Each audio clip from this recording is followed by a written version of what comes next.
Welcome to Movies in the Making, everyone!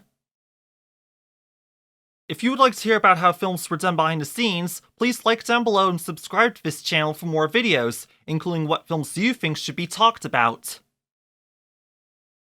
In today's episode, we are going to be looking at the 2010 animated fantasy film How to Train Your Dragon, originally released by Paramount Pictures and directed by Chris Sanders and Dean DeBlois.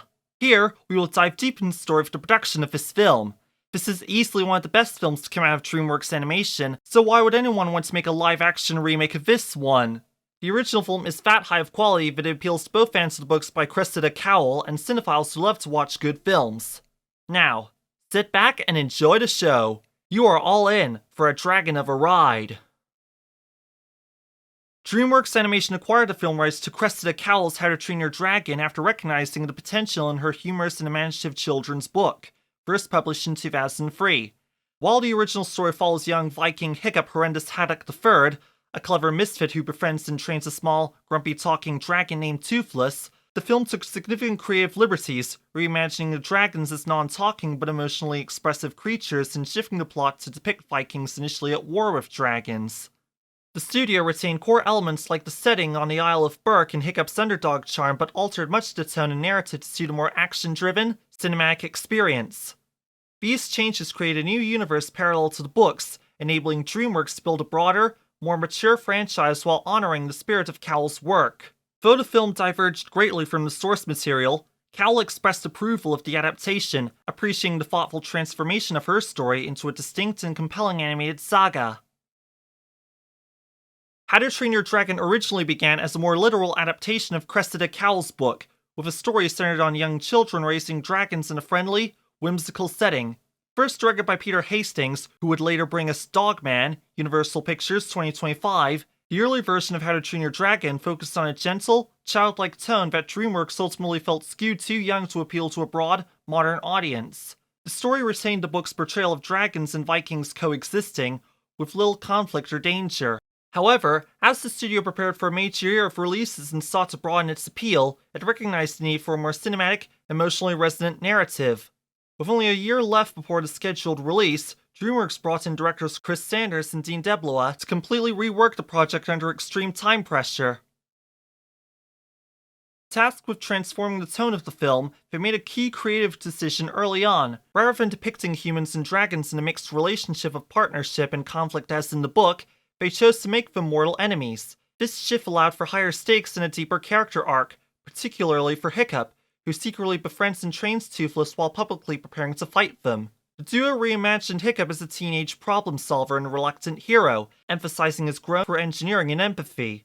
Their approach introduced a richer narrative structure, including quiet, emotional moments that let visuals and music carry the story, ultimately redefining the film into a more cinematic and dramatic experience. Cressida Cowell's How to Train Your Dragon book series was deeply inspired by her childhood experiences on a remote, uninhabited island in the Inner Hebrides, near Mull, which she identifies as the real-life Isle of Berk.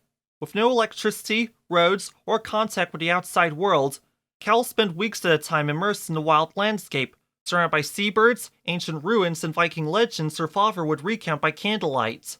These informative adventures, catching fish, exploring caves, and imagining dragons in the cliffs, inspired her to begin writing about Vikings and dragons as a child. The raw beauty and isolation of the Scottish Isles shaped not only the setting but also the themes of nature, mythology, and humanity's relationship with the wild, which were later vividly brought to life in the animated film adaptation.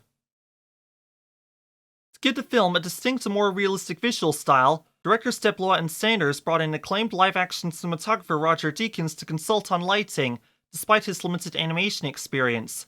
Known for his work on films like The Village, Touchstone Pictures 2004, and No Country for Old Men, Miramax 2007, Deakins helped the filmmakers push visual boundaries by embracing darkness and contrast, moving away from the typical brightly lit aesthetic of animated films. His influence is especially seen in dimly lit scenes like Hiccup's workshop, where shadows evoke a grounded, tactile atmosphere. Deakins also guided the team in adapting animation software to achieve soft, naturalistic lighting effects, particularly on the dragon Toothless, whose mammalian design was intended to convey warmth. Drawing from Deakins' past work, especially the assassination of Jesse James by the coward Robert Ford, Warner Bros. 2007, directors used visual references to shape the film's emotional tone and realism, resulting in a textured, cinematic experience unusual for animated storytelling. The dragon designs were crafted for a creative blend of real-world animal traits and imaginative concepts, led by DreamWorks' head of character animation, Simon Otto. Each dragon's look and behavior were inspired by a mix of creatures and objects, giving them unique personalities and motion styles. For instance, Toothless combined elements of a black panther, bat, and various small animals to achieve his sleek, expressive design, while Stormfly drew from birds like parrots and ostriches to capture quick, alert movements. Other dragons, like Meatlug, were influenced by animals such as pit bulls, rhinos, and even machinery like Harley-Davidsons and jackhammers to reflect their strength roles in the story. Each dragon was intentionally constructed to feel distinct, believable, and emotionally engaging, making the creatures central to the film's visual and narrative appeal. The sound design was a deeply collective and creatively ambitious process led by Randy Thorne, the voice of Toothless, Jonathan Null, and Al Nelson at Skywalker Sound. The team began work years in advance, with directors DeBlois and Sanders encouraging sound to influence animation early on, particularly in crafting the dragon's movements and voices. The crew worked closely with the filmmakers throughout, exchanging constant feedback to develop emotional, believable soundscapes for characters like Toothless. His vocalizations, combining elements of horses, whales, big cats, and human recordings, were designed to reflect a wide range of emotions, from affection to menace, and his fire-breathing tactic was inspired by jet engines and plasma blasts. Unique audio signatures were created for each dragon species using foley, animal sounds, and creative techniques like metal scrapes and PVC pipe bellows. Viking crowds and battle cries were crafted with authenticity and flair, and dialogue singing was meticulously managed as animation evolved. Special attention was paid to mixing emotional flying sequences and delicate sound movements, where wind and cell audio textures conveyed intimacy and wonder. The entire team praised the directors, animators, and producers for fostering a supportive, visionary environment, making the project a career highlight. Jay Baruchel was cast as the voice of Hiccup largely because of his distinctive voice and acting style, which brought authenticity and emotional depth to the character. Known for his roles in both comedy and drama, Baruchel had never played a character as long or as meaningful as Hiccup. His performance helped chart Hiccup's journey from an awkward teen to a mature leader, and he credits the experience with making him a better actor, writer, and director. Although Baruchel had grown up hearing Scottish accents in Canada, he admits some Scottish friends were unimpressed by his attempt, though he approached the voice with care. Baruchel's collaboration with co-director DeBlois deeply influenced his understanding of storytelling and character. Gerard Butler was cast as Stoic the Vast partly due to his strong off-screen friendship with fellow Scottish actor Craig Ferguson, who voiced Gobber. Their real-life bond helped bring authenticity and chemistry to their on-screen relationship as longtime Viking comrades. Butler, drawn to the film by its powerful message about tolerance, friendship, and seeing beyond fear, felt the story's emotional depth resonated with him. Ferguson humorously admitted that Butler's involvement was a major reason he joined the project, noting that playing an old friend to his actual friend suited his acting range perfectly. Their natural rapport made the recording sessions dynamic and fun, though Butler joked that it sometimes made it hard to focus. Their connection enriched the film's sense of history between characters, enhancing the narrative's heart.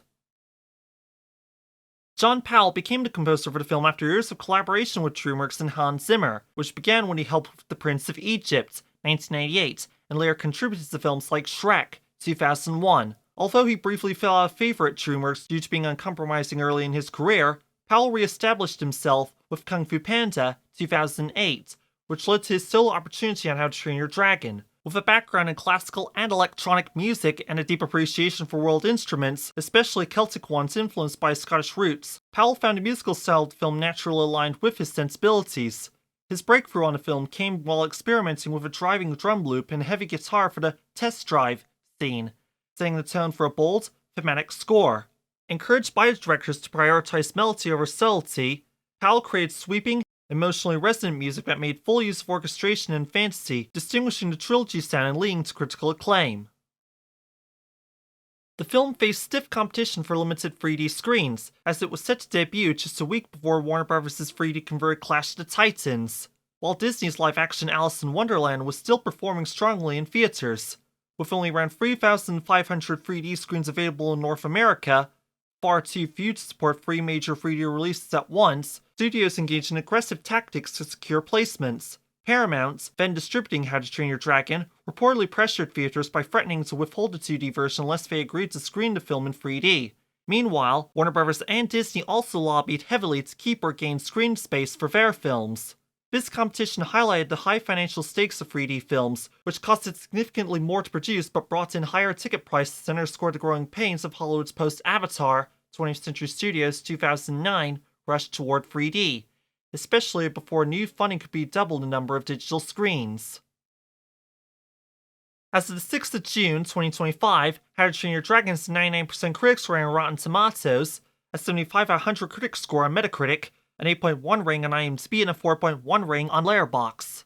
The film's budget was $165 million and it grossed almost $495 million following its initial release date of the 18th of March 2010. And that wraps up our deep dive into the making of How to Train Your Dragon. If you enjoyed this episode, don't forget to like, subscribe, and hit the bell icon to stay updated on all things movies in the making.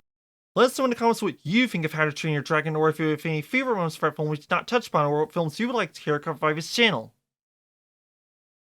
Also be sure to check out our community page, where we announce what films will be talked about by this channel each week. New posts arrive every Friday, or Saturday if we forget to post on Friday.